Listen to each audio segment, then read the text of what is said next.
Welcome to Not Milk Never Milk. Subscribe if you're lactose intolerant. You begin by verifying essentials so the backup can run. Sign in with the correct Apple ID, confirm you have enough iCloud storage, and connect to stable Wi-Fi.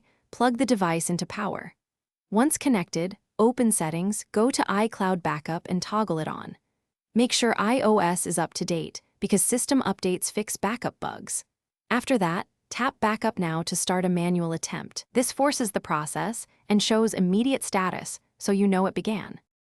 Once the manual backup fails or stalls, you focus on freeing space and removing conflicts. Go to iCloud Storage to inspect what consumes space, then delete or offload old device backups and large app data.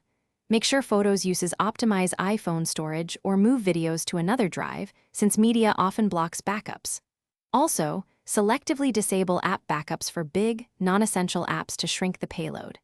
After trimming, retry Backup Now. This reduces upload time and avoids partial failures caused by quotas. You finish by forcing a final backup and verifying success.